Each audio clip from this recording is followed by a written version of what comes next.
அனைவருக்கும் வணக்கம். இன்றைய அதிசய கோவில் வற்றாத நீரூற்று கொண்ட அபூர்வ ஆலயம். அனைவருக்கும் தெரியாத மிகவும் சிறப்பு வாய்ந்த அரிய ஆன்மீக தகவல்கள் நிறைய உள்ளது. அவை அனைத்தும் கடவுளின் சக்தியில் நடைபெறுபவை.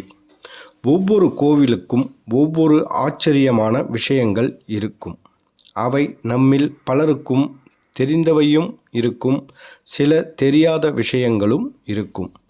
ஆனால் அவை அனைத்துமே நம்மை வியக்கவும் பிரமிக்க வைக்கவும் செய்யக்கூடியவை.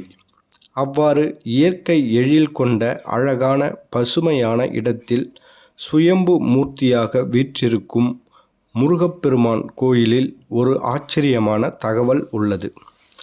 அந்த கோவில் தேனி மாவட்டம் தெப்பம்பட்டியில் இருக்கும் அருள்மிகு மாவூற்று வேலப்பர் கோவில்.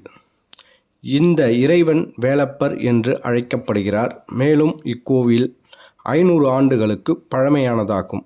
வற்றாத நீரூற்று. இந்த ஆலயம் மலைகள் நிறைந்த பகுதியில் காணப்படுகிறது.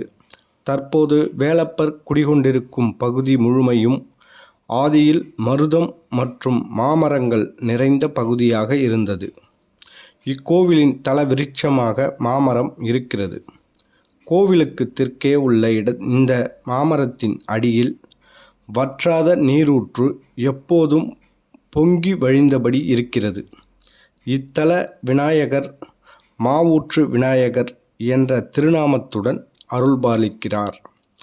மாமரத்தின் அடியில் இருந்து வரும் ஊற்று காரணமாகவே இந்த இறைவன் மாவூற்று வேலப்பர் என்றும் இந்த தீர்த்தம் மாவூற்று தீர்த்தம் என்றும் அழைக்கப்படுகிறது.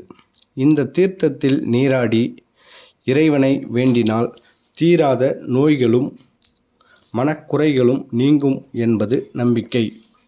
இந்த வீடியோ உங்களுக்கு பிடிச்சிருந்தா இந்த வீடியோவை லைக் பண்ணுங்கள், ஷேர் பண்ணுங்கள், கமெண்ட் பண்ணுங்கள். மறக்காமல் இந்த சேனலை சப்ஸ்கிரைப் பண்ணுங்கள். நன்றி, வணக்கம்.